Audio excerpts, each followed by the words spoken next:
은혜로운 찬양 감사합니다.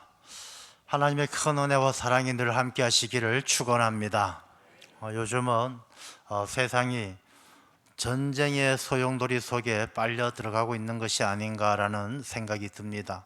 러시아와 우크라이나 전쟁이 벌써 한 3, 4년이 지나가고 있고, 또 이번에 미국하고 이스라엘이 또 이란을 공습하면서 또 전쟁의 기운이 전 세계적으로 확산되어지는 그런 모습을 보면서 안타까운 마음도 들고, 또 한편으로는 약간의 두려움마저 느껴지는 그런 시기를 보내고 있습니다.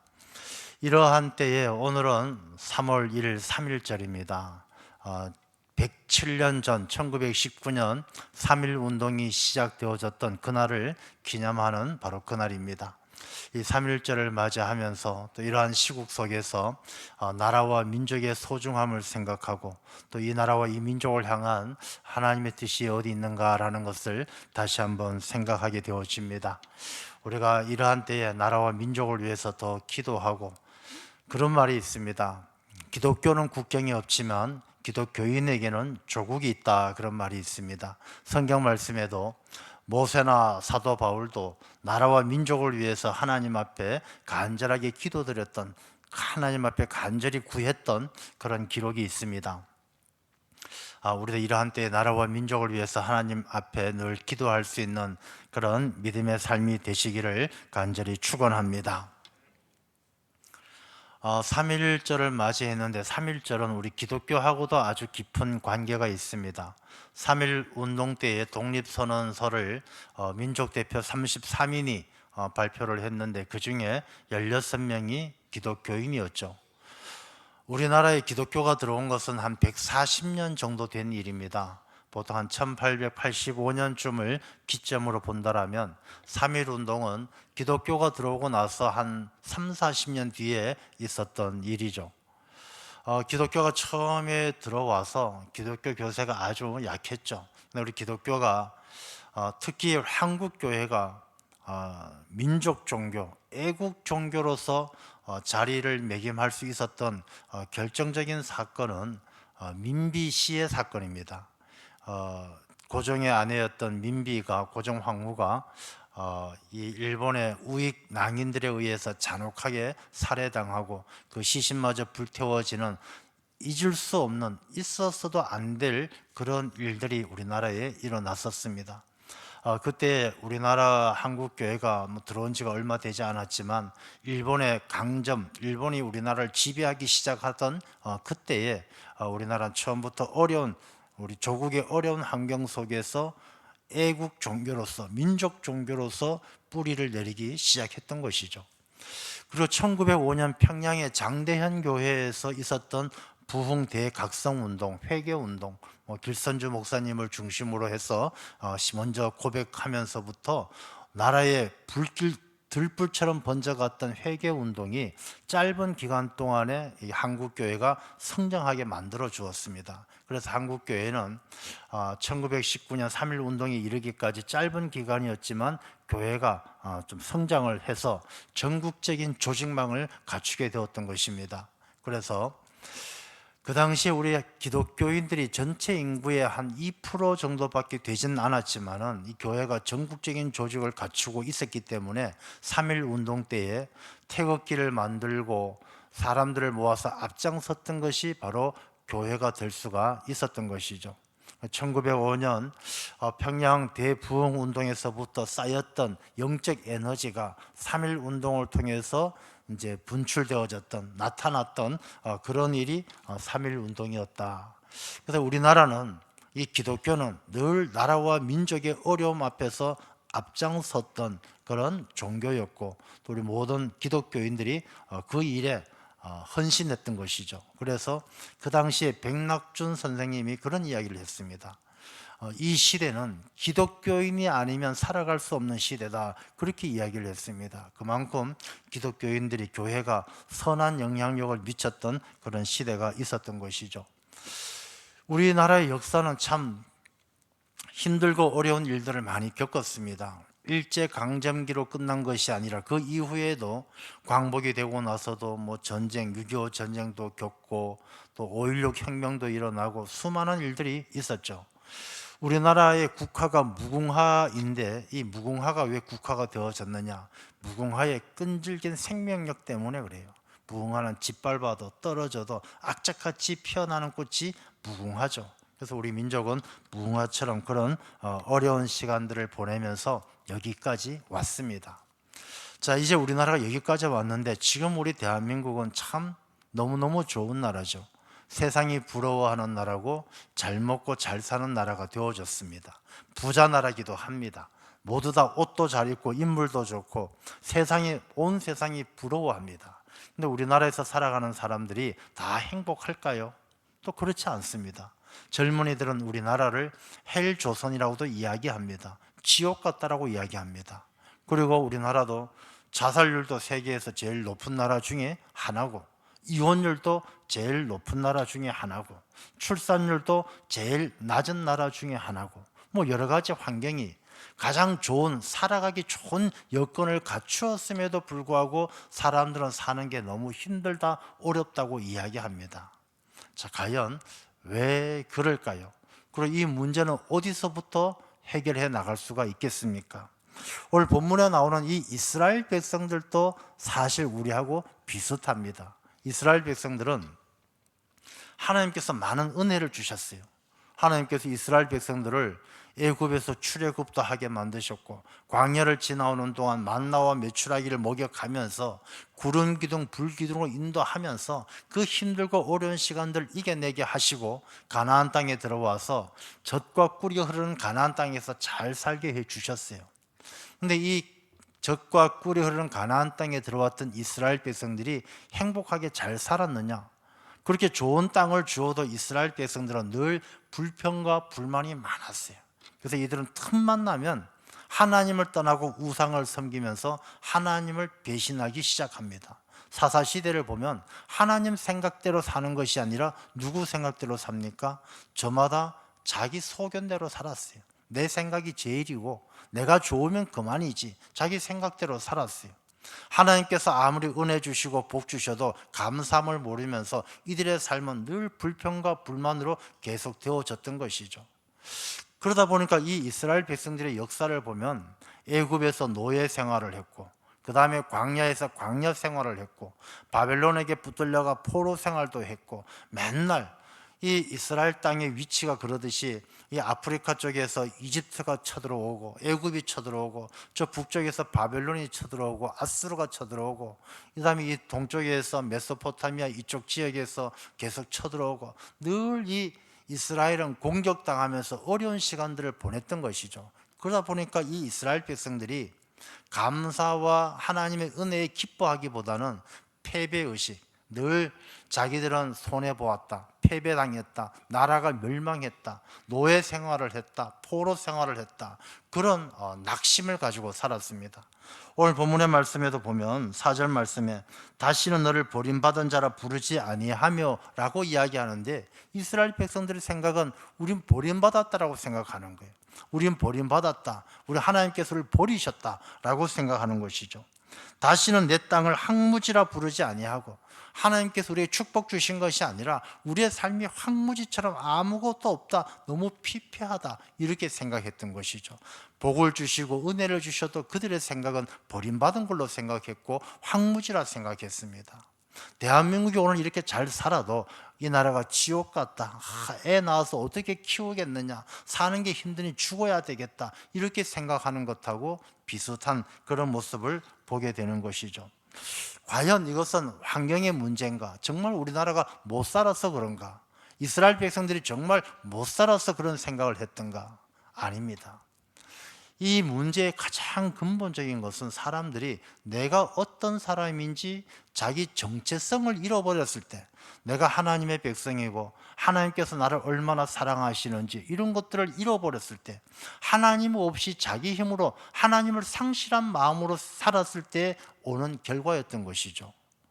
그래서 요즘에 우리나라도 보면 이렇게 살기 좋고 많은 일들이 우리가 온 세상이 부러워하는데도 그렇게 힘들게 생각하고 어렵게 생각하는 이유가 환경이 힘들어서가 아니라 사람들의 생각과 마음의 자세에 좀 문제가 있어요. 언제부터인가 뉴스를 보면은 뉴스 가운데 한 80%는 좋은 소리가 없어요. 다 전쟁 났다, 싸웠다, 죽였다, 뭐 어떤 아가씨가 병에다 약을 담아서 누굴 먹여서 죽였다, 불났다, 뭐 교통사고 났다, 다 이런 이야기예요. 뉴스는 세상은 돌아가는데 좋은 소식도 분명히 있을 것인데, 좋은 소식 반, 나쁜 소식 반은 될 것인데, 좋은 소식은 온데간데 없고 다 80%, 90%가 나쁜 소리예요. 뭐 죽었다, 싸웠다, 전쟁 났다, 병들었다, 뭐 이런 이야기들만 들려오는 것이죠. 사람들은 점점 마음이, 그런 이야기를 들으면서 마음이 강팍해져요. 강팍해지고 이제는 강팍해진 마음이 뭔가 좋은 소식을 들어도 기쁨이 없어요. 여러분, 누가 여러분들 주변 옆에서 야, 그 집에 뭐 지난 작년에 아파트 한 채 사두었는데 5배 올라서 50억을 벌었대, 이러면 여러분들 기쁘고 행복합니까? 배 아프고 짜증나요. 아니, 그 집은 뭔 복이래? 50억이나 벌어서, 야, 내 지난번에 집 팔아가지고 40억 손해봤는데, 자기 손해본 것만 생각나고 남들 잘 되는 거 들어도 기쁨도 없고 반가움도 없어요. 남이 잘 되는 소식, 좋은 소식 들으면, 사촌이 땅 샀다 그러면 기분 좋아요, 배가 아파요? 배만 아픈 거예요. 이게 언제부터인가 우리가 환경이 문제가 아니라 우리의 심령과 내 마음이, 내 삶의 자세가 문제가 병들어 간다라는 것을 느끼는 것이죠. 하나님은 천지를 창조하시고 보시기에 좋았더라 그랬어요. 그 천지를 창조하시고 수많은 세월이 흐르고 오늘날 여기까지 왔는데, 지금 하나님께서 이 세상을 바라보시고 우리들을 보신다라면 야, 참 보시기 좋다, 내 보니까 좋다, 이렇게 말씀하실까요? 아마 하나님께서 보시기에 좋았더라, 그 말씀은 하지 않을 것 같은 그런 세상을 만들어 버린 것이 세상의 환경이 아니라 사람들의 욕심이고 사람들의 마음이다라는 것입니다. 그래서 오늘 본문의 말씀은 그런 삶을 변화시키는 것이 어떻게 가능한가를 보여주시는 거예요. 자, 오늘 말씀 가운데 그 앞에 2절 말씀을 보면, 이방 나라들이 내 공의를 묻 왕이 다 내 영광을 볼 것이요 너는 여호와의 입으로 정하실 새 이름으로 일컬음이 될 것이며. 자, 하나님께서 이사야를 통해서 그런 절망과 패배 의식과 노예 근성을 다 떨쳐버리고 새롭게 살아갈 수 있도록 하나님께서 간절히 원하시면서 희망을 심어주셔요. 너희들에게 새 이름을 줄 것이다. 너희들 모든 나라들이 너희들을 영광으로 쳐다볼 것이다. 3절 말씀에 너희들은 여호와 손의 아름다운 관, 하나님의 손의 왕관처럼 귀한 존재가 될 것이다. 하나님께서 이사야를 통해서 희망을 심어주셔요. 자, 그러면서 하나님께서 그들을, 이스라엘 백성들을 부르는 이름을 뭐라고 부르시느냐? 4절 말씀에 너를 버림받은 자라 부르지 않고 다시는 내 땅을 항무지라 부르지 아니하고 오직 너를 헵시바라 한다. 자, 헵시바란 뜻이 뭐냐면 너는 나의 기쁨이다, 너는 나의 전부다, 이런 뜻이에요. 너는 버림받은 자가 아니라 너는 정말 나의 너무너무 소중한 기쁨이고 나의 전부가 되는 존재다 라는 것이죠. 그리고 내 땅을 뷸러라 하겠다. 뷸러라는 말은 이 임신한 여인, 결혼한 여인을 이야기하는데, 이 말은 은유적인 표현이고 축복받은 땅, 풍성한, 아주 풍성한 땅, 이런 것을 이야기해요. 너 살아가는 그 땅은 결혼한 여인처럼, 출산하는 여인처럼 모든 이 소산물들을 많이 배출해낼 수 있는 축복받은 땅이 될 것이다. 그게 뷸라예요.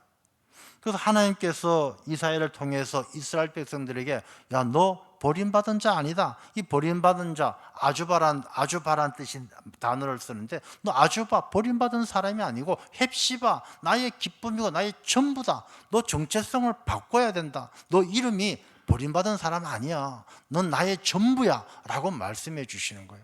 그리고 너가 살아가는 이 땅이 황무지가 아니야. 너의 마음이 강팍해서 아무것도 없는 것처럼 보이지만 이 땅은 뷸라야.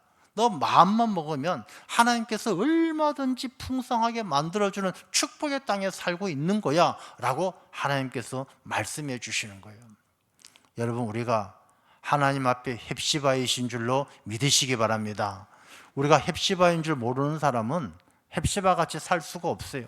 하나님의 기쁨을 받으며 하나님의 은혜를 받으며 살 수가 없어요. 사람들은 말의 능력이 참 크잖아요. 말이 씨가 되고 말하는 대로 된다라고 하지 않습니까? 전에도 그 말씀을 드렸지만 사람은 하나님의 형상을 닮아 지음받았기 때문에 하나님께서 말씀으로 천지를 창조하신 것처럼 사람의 말은 창조의 능력이 있어요. 그래서 사람이 말하는 대로 되는 거예요. 사람이 말이 씨가 되는 거예요.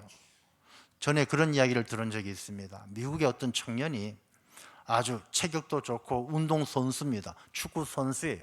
그래서 젊고 체격도 좋고 인물도 좋고 아주 머리도 곱슬곱슬한 게 뭐 아픈 데라고는 하나도 찾아볼 수 없는 청년이 있었어요. 친구들이 만나면 야 친구 잘 지냈니? 하고 물어보면 이 친구는 늘 습관처럼 그렇게 농담처럼 이야기합니다. 뭐 잘 지내기는 하는데 오늘 또 나는 늙어가고 오늘 또 나는 살쪄가고 그냥 머리도 빠져가 라고 이야기합니다. 이게 은근히 자기가 잘생기고 체격도 좋고 머리도 좋은 걸 과시하듯이 농담 삼아 야 보기엔 너 좋아 보이지만 난 또 오늘 하루도 늙었고 또 하루도 살도 더 쪄가고 또 하루도 머리도 더 빠져가는 사람이야 라고 말을 했다는 것이죠. 친구들을 만날 때마다 그렇게 이야기를 하던 그 친구가 졸업하고 한 10년쯤 지나서 친구들을 만났더니 10년쯤 지나봐야 나이가 30대고 40대 초반이고 그 정도인데 만나봤더니 정말 말한 그대로 되어 있더란 것입니다. 살도 찌고 머리도 빠지고 늙어 있더란 것이죠. 사람들은 자기가 말하는 대로 돼요. 제가 이번에 그 설날을 맞아서 시골을 갔는데 정말 오랜만에 고등학교 친구들을 만났어요. 그 친구들을 이렇게 친하게 지냈던 친구들이 한 10여 명 정도 있었는데 이제 오랜만에 만났어요. 만나보니까 다 그 친구인 줄 알았는데 친구 삼촌 같고 친구 아버지 같은 거예요. 머리도 막 반은 빠지고 그냥 어떤 애는 틀리도 하고 막 이러더라고요. 그중에 제가 제일 젊더라고요. 친구들이 야 너는 왜 그렇게 안 변했냐라고 그렇게 이야기를 하더라고요. 하나님의 은혜인 줄로 믿습니다.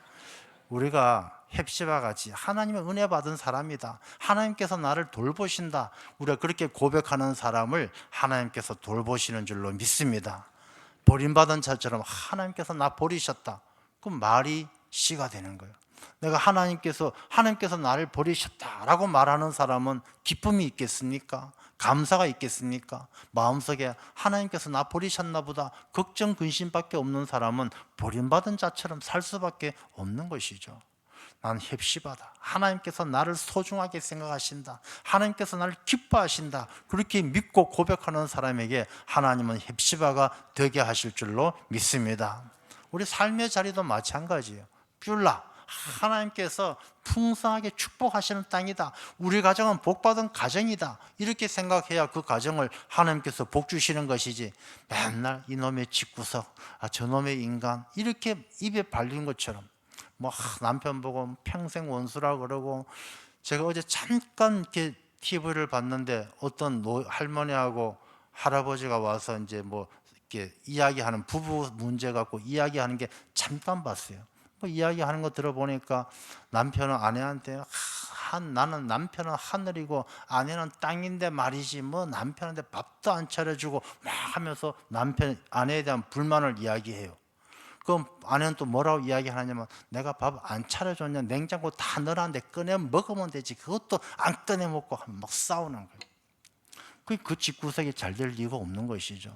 말하는 대로 되는 거예요. 남편이 아내 욕하면 아내는 점점 못해지고 아내가 남편 욕하면 남편은 점점 못해지고 우리 가정이 뷸라인 줄로 믿으시기 바랍니다.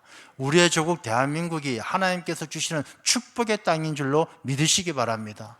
헵시바다, 뷸라다. 내 가정이 뷸라고 우리 교회가 뷸라고 우리 나라가 뷸라라고 믿는 사람은 하나님께서 차고 넘치도록 복 주시는 것이고 내가 헵시바라고 믿는 사람은 하나님께서 소중하게 다뤄주시는 거예요. 난 버림받은 자다. 내가 살아가는 집은 황무지같이 아무것도 없다. 그런 패배의식에 빠져있는 사람은 그 삶에서 벗어날 수가 없다는 것이죠. 이스라엘 백성들이 애굽에서 나와서 광야를 지나갈 때 가나안 땅에 정탐꾼을 보냅니다. 12명 보내서 10명이 돌아와서 뭐라고 이야기합니까? 그 사람들 보니까 덩치가 이만해서 우리는 그 사람들 앞에 메뚜기 같다, 메뚜기. 그 사람들 와서 우리를 툭 치면 우리는 메뚜기같이 죽는다. 그 10명 다 광야에서 메뚜기처럼 죽었어요. 여호수아와 갈렙은 뭐라고 이야기합니까? 그 땅 하나님께서 우리 주셨다. 그거 땅 좋더라. 그들은 우리 밥이다. 여호수아와 갈렙은 그 땅에 가서 주인이 되어서 그 땅을 다스렸던 것이죠. 자기 말하는 대로 되는 거예요. 자기 정체성, 내가 누군가 자기 입으로 고백하는 대로 되는 거예요. 헵시바라고 고백하는 사람은 헵시바가 되는 거고, 아주바, 나는 버림받았다는 사람은 버림받게 되는 거예요. 우리 대한민국, 하나님께서 이 대한민국을 뷸라로 삼으시고 이 민족을 헵시바로 삼아 주실 줄로 믿습니다. 사람은 자기 정체성을 분명히 가져야 그 사람의 삶이 건강해지는 거예요. 우리가 그리스도인들답지 못하다라면은 그 사람은 그리스도인의 삶을 살 수 없는 거예요. 자, 이런 시대에 오늘 본문의 말씀 가운데 6절 말씀에 보면 예루살렘이여 내가 너의 성벽 위에 파수꾼을 세우고 그들로 하여금 주야로 계속 잠잠하지 않게 하였느니라. 자, 우리나라가 헵시바, 우리 민족이 헵시바처럼 하나님의 사랑을 받는 민족이 되고 이 땅이 뷸라처럼 하나님께서 풍성하게 복 주시는 땅이 되기 위해서 그리스도인들은 어떻게 살아야 되느냐? 파수꾼으로 쓰임 받아야 된다는 것입니다. 그럼 파수꾼은 선봉대하고 달라요. 파수꾼은 적들이 공격해올 때 앞장서서 싸우는 게 파수꾼이 아니고, 파수꾼은 적들이 막 공격해오면 어떻게 합니까? 돌아서서 나팔을 불어서 자기 편을 깨우는 거예요. 그래서 일어나서 싸울 준비를 하게 만들고 대비를 하게 만드는 것이 바로 파수꾼이에요. 오늘 이 말씀은 이 파수꾼은 어떤 파수꾼이냐 하면은 그 6절 후반에 보면 너희 여호와로 기억하시게 하는 자들아 너희는 쉬지 말며 그랬어요. 이 파수꾼은 여호와 하나님께서 기억하게 만들도록 하나님을 깨우는 것이 파수꾼이에요. 하나님은 주무십니까? 하나님은 주무시지도 아니하시고 졸지도 아니하시면서 지켜주신 하나님이신데, 하나님께서 우리에게 얼마나 많은 약속하셨습니까? 하나님께서는 하나님을 경외하는 자들을 복되게 하시고 내 율례와 내 규례를 지키는 자들에게 뭐 이른 비 늦은 비 단비를 주시겠다고 하나님께서 얼마나 많은 약속하셨습니까?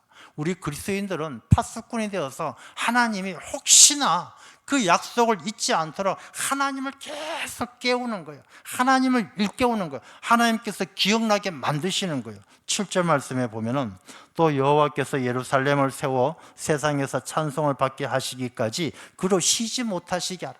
하나님 쉬지 못하도록 하나님께서 우리에게 약속하신 것을 지키시도록 하나님을 흔들어서 깨우는 것이 바로 기독교인들, 그리스도인들에게 주어진 사명이란 것입니다. 이 나라가 헵시바가 되고 뷸라가 되기 위해서는 우리 기독교인들이 파수꾼처럼 하나님 앞에 매달려야 한다는 것입니다. 누가복음 18장에 보면 불의한 재판관 이야기가 있습니다. 가부가 재판관 찾아가서 도와주세요. 억울합니다. 재판관이 외면합니다. 맨날 찾아가고 아침에 찾아가고 밤에 찾아가니까 불의한 재판관이 야, 저 사람 내일 또 찾아올 건데 감당 못하겠다. 소원 들어주고 말겠다 하고 그 여인의 억울함을 풀어줘요. 그러면서 예수님께서 이 비유를 말씀하시고 한마디 더 붙여요. 하물며 하나님께서 안 그러시겠냐? 하나님께서 너희들이 정말 빌고 원하고 붙들고 흔들고 흔들면 하나님께서 야, 알았다 너 기도대로 해줄게 안 하시겠느냐는 것입니다. 여러분, 기독교인들이 깨어 기도하면 이 나라가 뷸라가 되고 이 민족이 헵시바가 될 줄로 믿습니다. 우리 기독교인들은 그런 파수꾼의 책임, 파수꾼의 사명이 우리에게 주어져 있다는 것입니다. 그러면 하나님께서는 이 땅을 복되게 하셔요. 자, 오늘 본문의 말씀 가운데 보면 8절 말씀에 여호와께서 그 오른손 그 능력의 팔로 맹세하시되 내가 다시는 내 곡식을 내 원수들에게 양식으로 주지 아니하겠고 너가 수고하여 얻은 포도주를 이방인이 마시지 못하게 할 것인즉. 여러분, 하나님이 주시는 복을요, 사람들은 많이 착각해요. 하나님께서 주시는 복을 이렇게 생각해요. 하나님 복을 막 그냥 폭포수처럼 쏟아 부어 주세요. 그러니까 내가 생각지도 못하고 감당하지도 못할 어마어마한 것을 쏟아 부어 주셔야 그걸 복이라고 생각해요. 내가 열심히 일해서 한 달에 월급을 한 400만 원 받았다. 그걸 복이라고 생각 안 해요. 당연하지. 내가 일해서 월급 받는 거 당연하지. 그렇게 생각해요. 근데 이런 것은 복이라고 생각하지 않고 길을 가다가 뭔가 종이 쪼가리 하나 주었는데 복권이야. 복권인데 마침 그 복권을 펼쳐보니까 1등 당첨된 거야. 50억짜리 당첨됐어. 그걸 복이라고 생각하는 거예요. 여러분, 이게 진짜 복입니까? 성경 말씀은 그걸 복이라고 이야기하지 않아요. 시편 128편 1절 2절은 이렇게 이야기합니다. 여호와를 경외하며 그의 길을 걷는 자마다 복이 있도다. 하나님을 잘 섬기는 자는 복이 있는데 그 복이 뭐냐? 너가 내 손이 수고한 대로 먹을 것이라. 너가 복되고 형통하리로다. 자기 수고한 대로 얻는, 수고한 대로 상급을 얻고 수고한 대로 거두는 것이 그게 복이라는 것입니다. 목사님, 그 복이 너무 쪼잔한 거 아닙니까?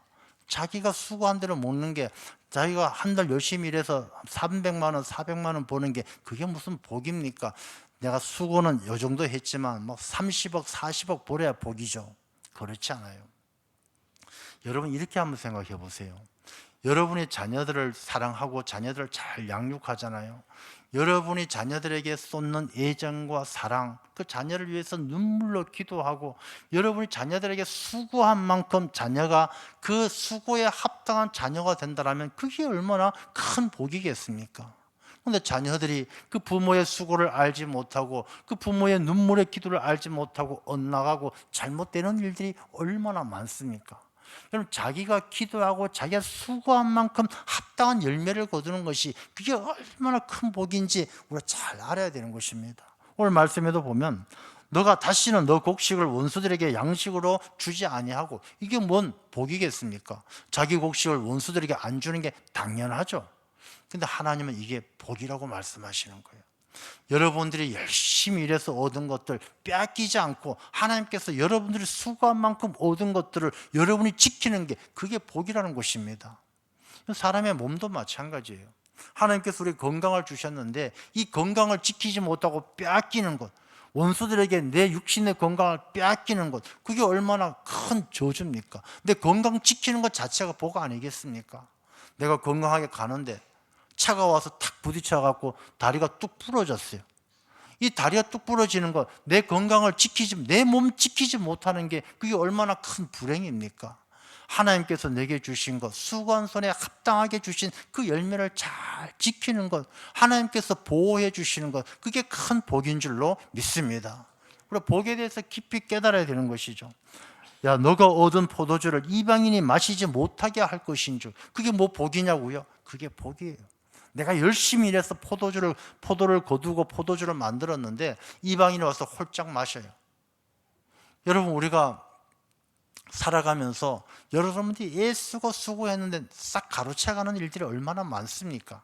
야, 내가 정말 피땀 흘려 일했는데, 내가 애쓰고 애써서 겨우 집 하나 장만했는데 어느 날 사기당해가지고 홀딱 까먹는 일이 왜 없겠습니까?